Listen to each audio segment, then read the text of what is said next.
I wasted years learning coding the wrong way. University didn't teach me how to build. Experienced it. Let me tell you why and how. Coding isn't hard. What's hard is starting without direction. And that's exactly what we're fixing today. If I had to start learning coding from zero in 2026, I wouldn't watch more tutorials. I'd do this instead. I finished a full computer science degree in university. And I'm telling you right now, you don't need one to learn coding in 2026. University didn't teach me how to build. Experienced it. Let me save you years. Imagine this. You have an idea for an app, a website, or a small tool that could change your life. But you don't know how to start coding. Maybe you've tried tutorials before, watched endless YouTube videos, or even enrolled in courses, and it feels overwhelming. And so did I. I watched dozens of YouTube videos. And the problem was simple. No one told me how to start. Starting from zero in 2026, I wouldn't watch dozens of tutorials without first trying things on my own. I wouldn't memorize endless syntax. I'd follow a path to start that actually works. And today I want to show you exactly what that looks like. A little about me. I'm a computer science teacher and I studied computer science all the way through university. And here's the truth. You don't need a university degree to learn coding in 2026. University taught me theory, but real experience taught me how to build projects. If I were starting today as a young entrepreneur, solo founder, or a beginner developer, I'd skip anything that doesn't lead to a real outcome and would start building real projects from day one. To make it easier for beginners, I'm currently creating a starter guide, a small roadmap that guides you through the first weeks of learning coding. It's designed to keep you moving and motivated without getting lost in tutorials. And for a fun, hands-on introduction, I built a dungeon crawler game that teaches the first terminal commands playfully to get familiar with the tools a real dev needs. You learn by actually doing and having fun while you are at it. Most beginners don't fail because coding is difficult. They fail because they don't have a clear outcome. I constantly get asked which language should I learn, which MacBook do I need, is this laptop powerful enough for a startup or a web app? That's like asking which hammer should I buy before you even know what you want to build. Starting to code with modern tools is easier than ever. The real challenge is turning an idea into something real. Here is the mindset shift. Computer science is a subject to study. Developing is not. It's a tool to bring your ideas to life. If I were starting today as a solo developer or a solo creator, building a website, a platform, showing off my portfolio, I'd focus on one clear project for the next 30 to 60 days. Not 10 random tutorials. Not a perfect plan for a career. Just one project you can actually finish and use yourself. I'm gonna show you in 5 steps how you can start your own project. Step number 1. Pick a problem that matters to you. Your project should solve a real problem in your life. A repetitive task you hate, a process you want to automate, a tool that doesn't exist yet, an existing tool that you want to improve. That problem becomes your personal teacher, showing you your progress, giving you feedback, and it keeps you motivated because you're building something you actually need. Step number 2, learn just enough to build. Here's a loop I constantly follow. Build, get stuck, research, fix, and repeat. Not watching videos without typing or building. Real solo devs don't memorize everything. They create a solid foundation, starting with the essentials. Then they learn what they need, when they need it. Step number 3, build ugly, but build and ship fast. Your first project doesn't need to be beautiful. It can be buggy, it can be slow, even ugly. And that's totally fine. It's progress, not perfection. Progress beats perfection. Even one broken feature will teach you more than 10 perfect tutorials you didn't build yourself ever could. Step number 4, AI is your coding partner. AI is unavoidable. You can use it to explain errors, suggest and explain solutions, and give feedback. But here's the key. If you don't understand it, you haven't learned it. Ask your AI tool, explain this like I'm a total beginner. This way you move faster without skipping the fundamentals. And you avoid the biggest trap, skill skipping. Step number 5, show your work. Even as a solo developer, visibility matters. Post your code on GitHub, buy a domain, and publish your work. Share updates on social media.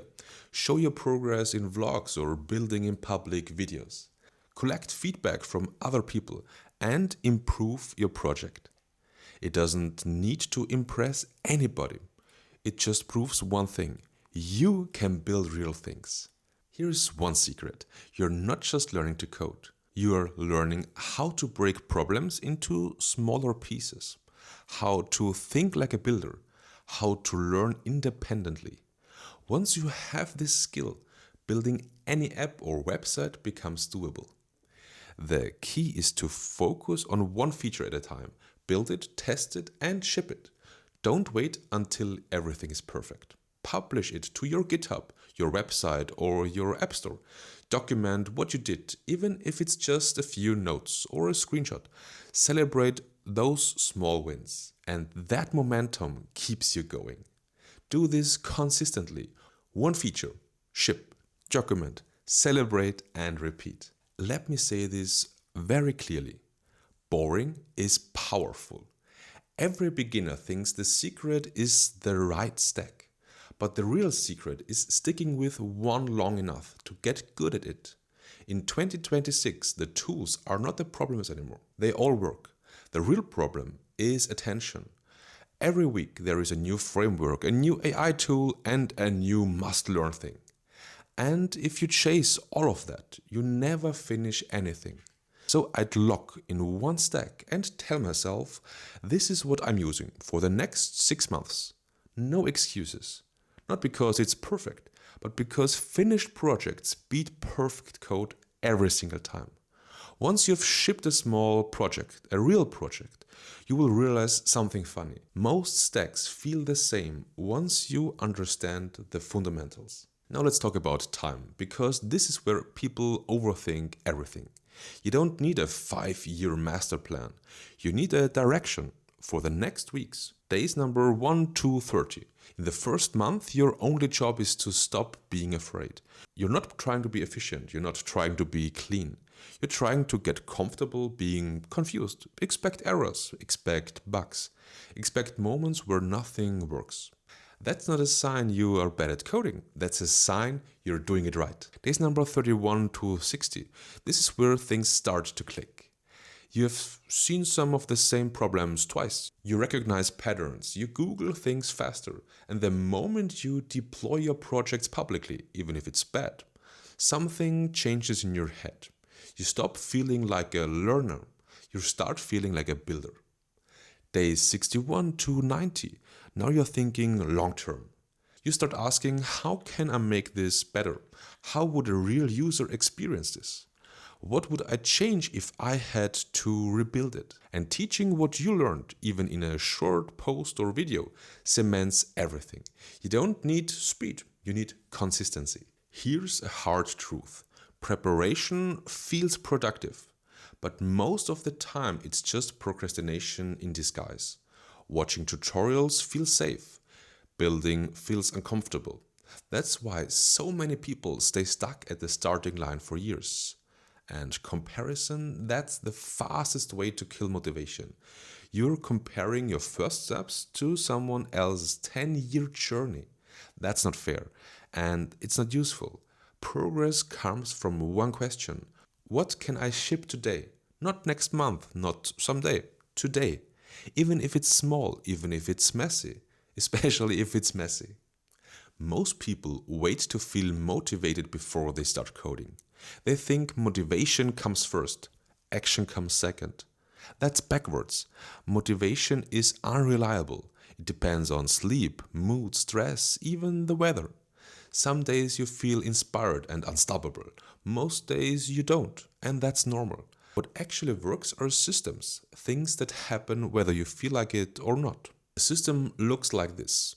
Same time every day, same project, one small goal per session, no big decisions, no negotiating with yourself. Even 30 minutes a day compounds faster than you think. 30 minutes doesn't feel impressive, but you do it consistently. And months later, you'll be shocked by how far you've come. And you don't need intense grind sessions. You don't need to sacrifice your life. You need boring consistency. Show up even when you don't feel like it, especially then. That's where real progress happens. Let me be honest with you, and I mean really honest. Your first project will be bad. It will be slow. It will be messy. And parts of it won't make sense when you look back later. And that's perfect, because it means you build something real instead of staying stuck in theory.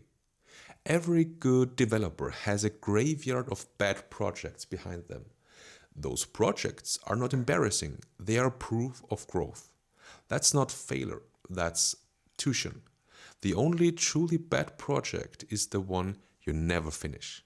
Finish it and ship it. Then move on with more experience than you had yesterday. One of the biggest accelerators for solo developers is learning in public. And no, that doesn't mean pretending to be an expert. It means being honest about where you are. Share what you're building, what broke today, what you struggled with, what you learned. This does three powerful things. First, it keeps you accountable.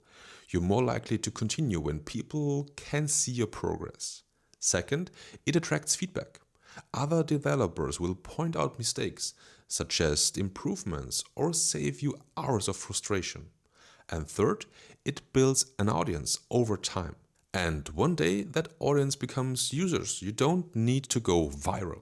You don't need thousands of followers. You just need to be visible and consistent. As a computer science teacher and developer, I still put myself in beginner mode all the time.